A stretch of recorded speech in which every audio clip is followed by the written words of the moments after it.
Olá, meus amigos. Vamos começar aqui o nosso estudo de hoje. Primeiro fazendo uma pequena oração, pedindo ao Mestre Jesus, aos nossos benfeitores espirituais, que iluminem as nossas mentes para que nós possamos fazer a correta interpretação das palavras do Evangelho e, acima disso, consigamos colocá-las em prática nas nossas vidas. Que assim seja.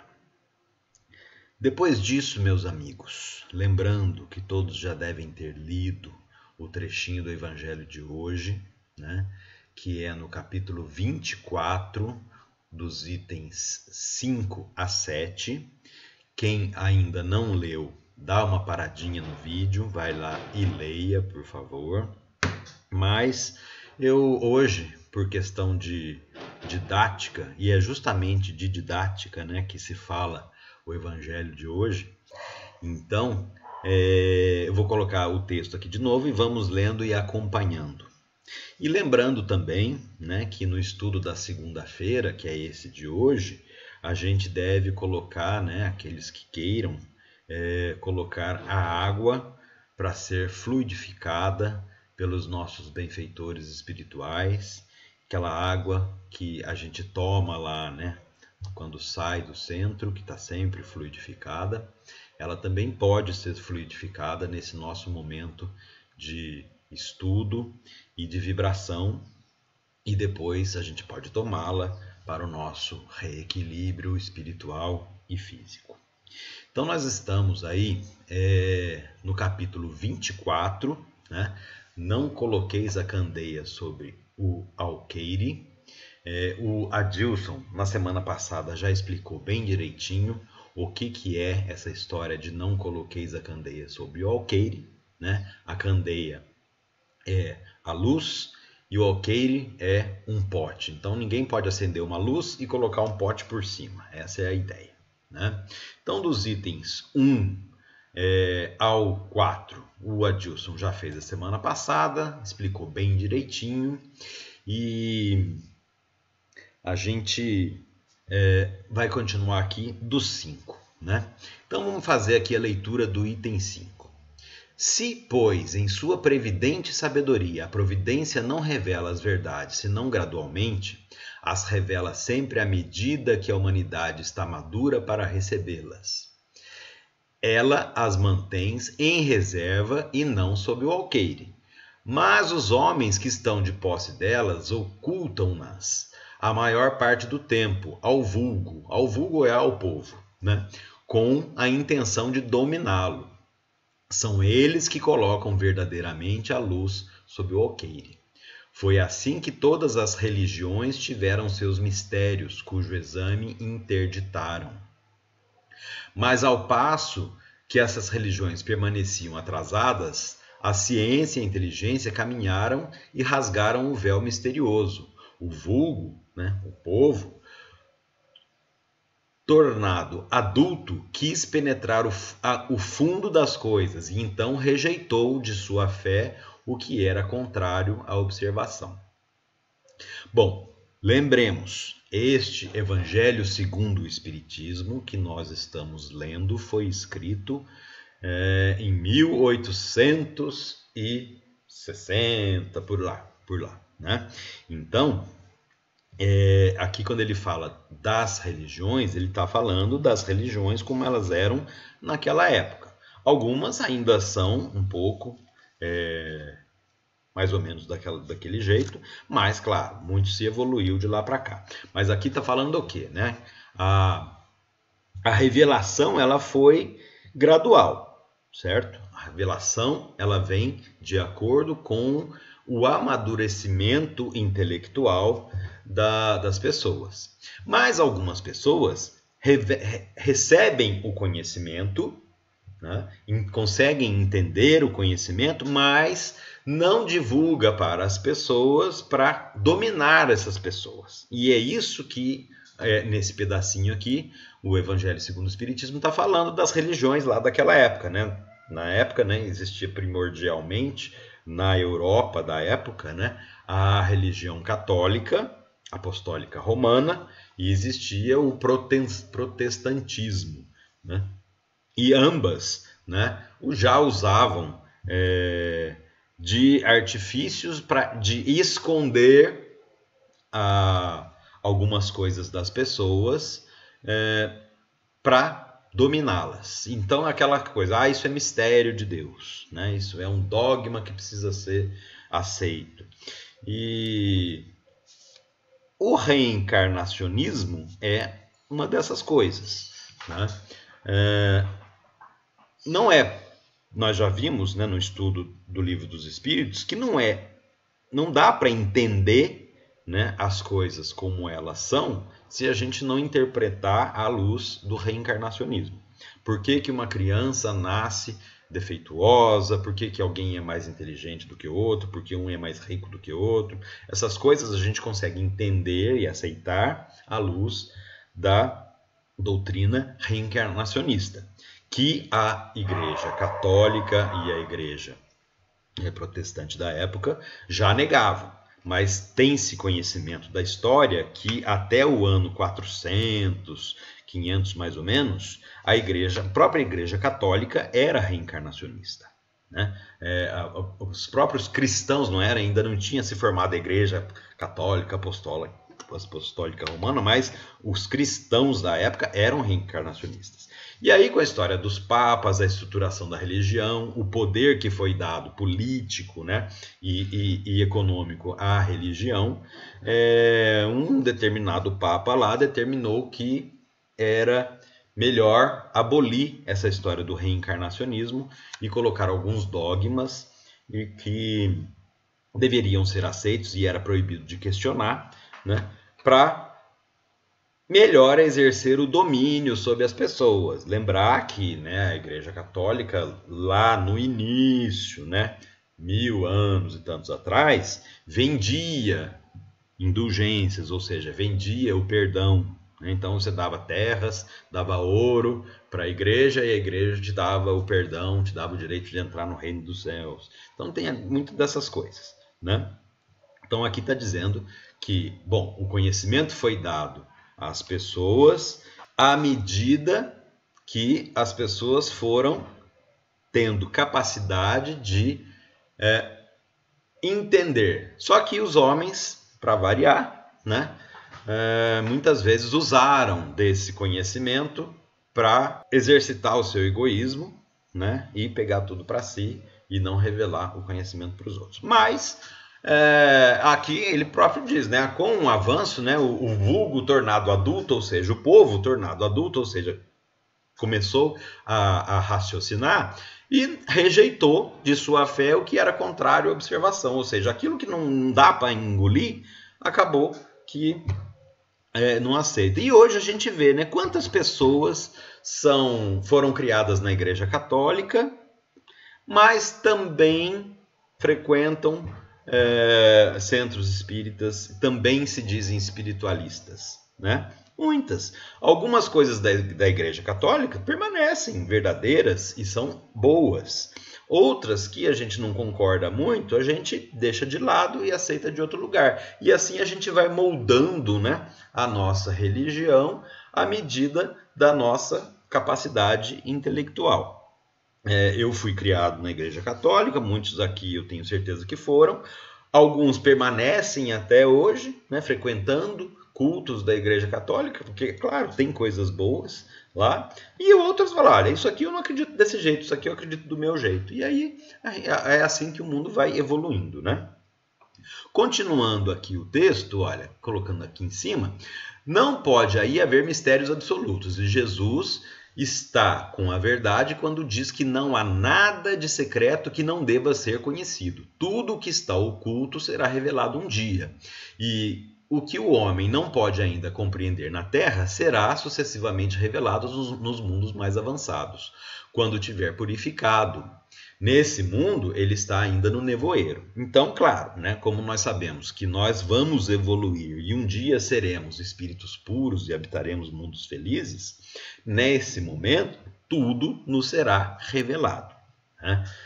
Por enquanto, nós estamos aqui num mundo bem abaixo desse mundo feliz, nós estamos muito longe de sermos espíritos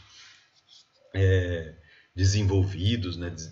Espíritos evoluídos, e nós ainda estamos aqui como se tivéssemos um véu na nossa frente, ou seja, nós vemos alguns buraquinhos, mas não vemos tudo, né? E aí, com o nosso esforço, a gente vai entendendo um pouco mais das verdades.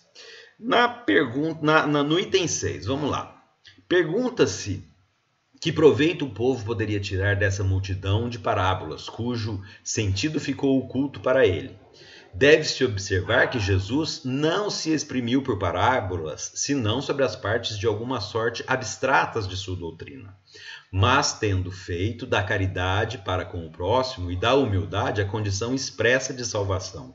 Tudo o que disse a esse respeito está perfeitamente claro, explícito e sem ambiguidade. Então, vejam, Jesus falava por parábolas a parte filosófica da doutrina que ele queria trazer, né? Então, como disse o Adilson na semana passada, a lei que regia naquela época, né, a lei que vigia naquela época era a lei de Talião, né? Cortar o meu dedo, se você corta meu dedo, eu posso cortar o seu. Se você mata a minha filha, eu posso matar a sua. E Jesus veio quebrar esse paradigma, e para isso ele precisava introduzir uma nova filosofia. Essa parte filosófica, né, desse novo paradigma que ele veio introduzir, muitas vezes ele teve que explicar por meio de parábolas para que as pessoas da época entendessem. Mas ele também, né, deu o exemplo explícito da caridade e da humildade. Essas coisas ele falava explicitamente e dava exemplo dia a dia no tempo em que ele esteve aqui encarnado entre nós, né?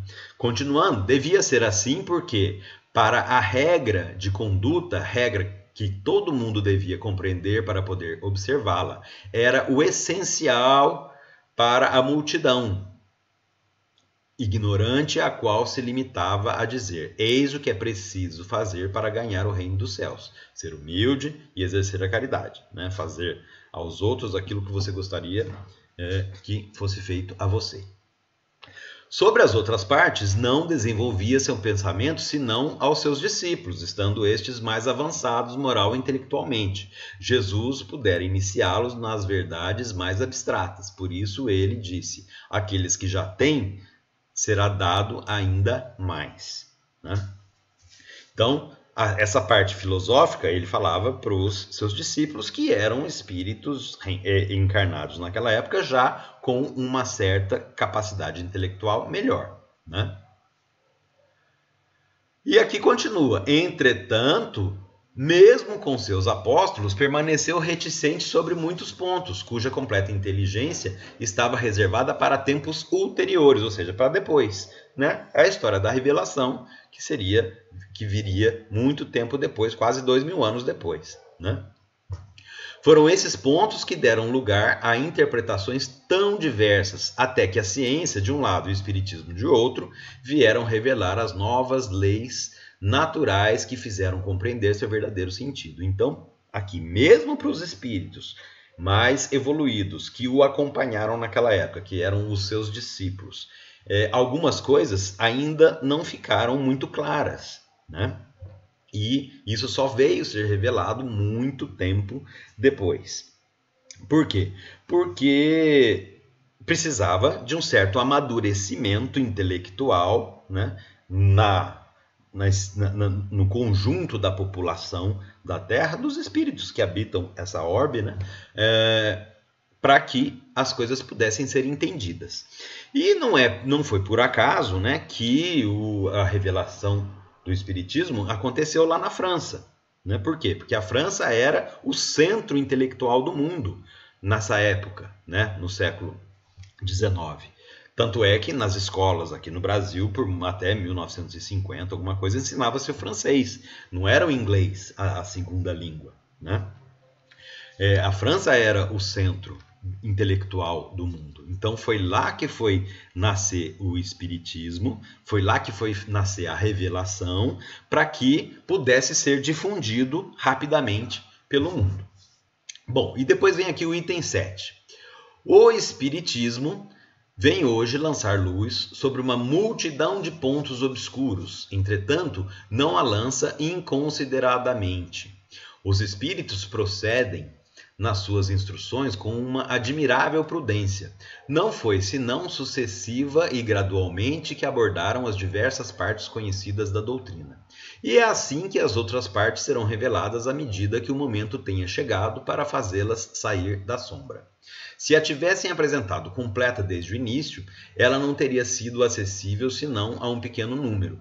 Teria mesmo assustado os que para isso não estavam preparados, o que teria prejudicado a sua propagação.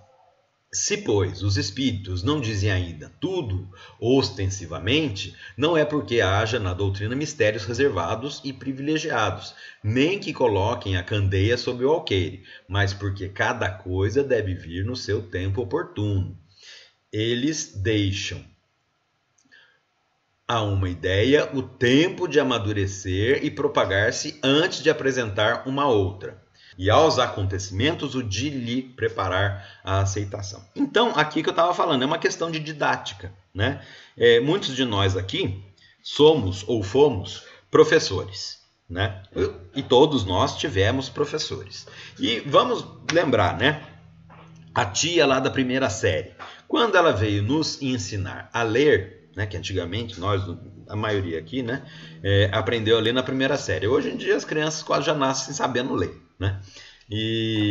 Mas nós aprendemos a ler na primeira série lá com aquela famosa cartilha Caminho Suave ou outras. Enfim, lembremos, quando a gente foi aprender, a gente fala assim, o beabá, ou seja, B com A dá Bá. Muito bem. Já pensou se a tia chegasse e falasse pra gente, olha, essas letras aqui são as letras do alfabeto, A, B, C, D, tá. Agora escrevam a palavra inconstitucionalissimamente. Não dava certo. É evidente que ninguém ia conseguir escrever, né? Mas a tia, com toda a paciência e didática, o que ela fez? Ela ensinou o B com o A, o B com o E, o B com o I, depois o C, o D, o F e assim por diante. Até que chegou uma hora que nós, mesmo que ela não nos ensinasse, fomos capazes de escrever as outras palavras, né? Inclusive a tal palavra que parece que agora tem uma outra maior, né? Mas que por muito tempo foi conhecida como a maior palavra da língua portuguesa, né? Inconstitucionalissimamente. Agora tem uma outra maior, mas é da área de ciência, uma coisa assim.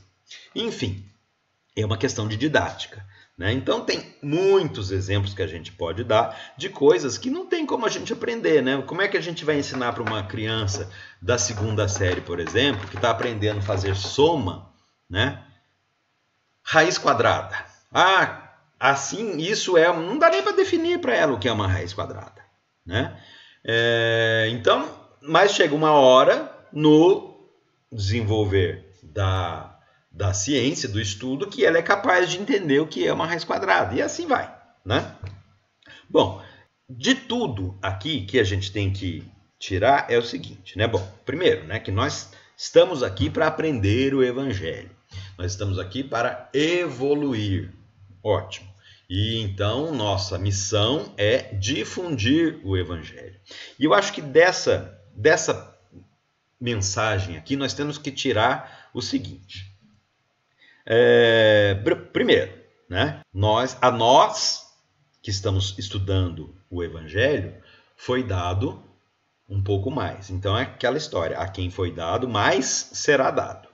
Então, nós temos uma responsabilidade. Se nós estamos estudando o Evangelho, nós temos uma responsabilidade. E aquela velha história, né? Quem é professor sabe bem disso, né? A competição entre dúvida e dívida, né? Muitas vezes na sala de aula, um aluno meu me pergunta assim, professor, o que é tal coisa? Aí eu falo para ele assim, isso não é dúvida, isso é dívida, isso é uma coisa que você já deveria estar sabendo.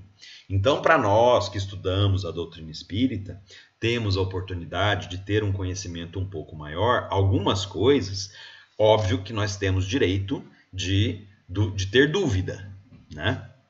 E é para isso que nós estudamos. Mas algumas outras, para nós, já precisam estar, como se diz, no sangue. Então, por exemplo, aceitar a reencarnação para nós não é mais dúvida, já é dívida. Nós temos que aceitar a reencarnação, porque nós já estudamos bastante, né, que a reencarnação é a única explicação plausível para as coisas, a realidade ser como ela é, né?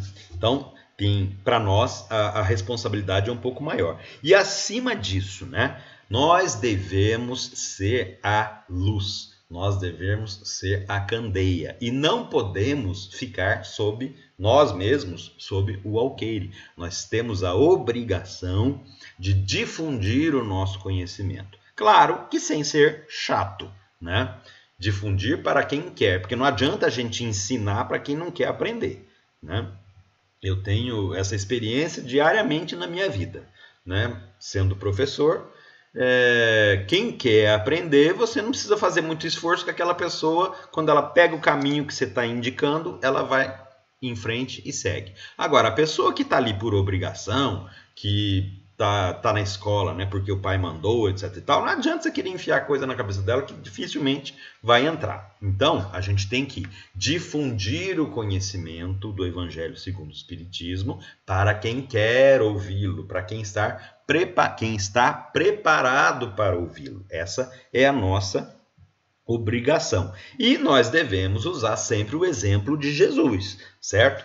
Que é adaptar o conhecimento, a linguagem, de acordo com aquele que vai ouvir. Então, se uma pessoa vem aqui e me faz uma pergunta a respeito de espiritismo, a respeito da doutrina espírita, que eu saiba, eu tenho que imediatamente avaliar, essa pessoa vai entender o que eu vou explicar de que forma. Então, se é uma criança, sei lá, um adolescente lá de 14, 15 anos, vai entender de uma forma. Um adulto que já estudou um pouco da doutrina vai entender de uma outra forma. Então eu tenho que manipular as palavras, que era o que Jesus fazia, criar pequenas parábolas para explicar aquilo que eu preciso explicar. Essa é a nossa obrigação, né? Nós temos que difundir a doutrina espírita, adaptando a linguagem àquele que vai ouvir. Não é à toa que no nosso centro nós temos a juventude espírita e temos o estudo do espiritismo. A juventude está iniciando, a linguagem é outra, né? Quem já estudou um pouco mais tem uma outra linguagem, e assim por diante. Bom, nós temos então essa obrigação. Agora, acima desta obrigação de difundir o espiritismo, nós temos a obrigação de ensinar pelo exemplo. E isso é que não é fácil, né? Porque a gente só consegue ensinar pelo exemplo depois que a gente incorpora realmente as palavras do Evangelho. Então, o nosso esforço aqui está nesse sentido, né? Por isso que a gente, na nossa oração inicial, a gente sempre pede, né, que a gente possa entender as palavras do Evangelho, mas que a gente possa incorporar isso à nossa vida, né? Por quê? Para que a gente possa ser o exemplo vivo do Evangelho. Esse é o nosso objetivo.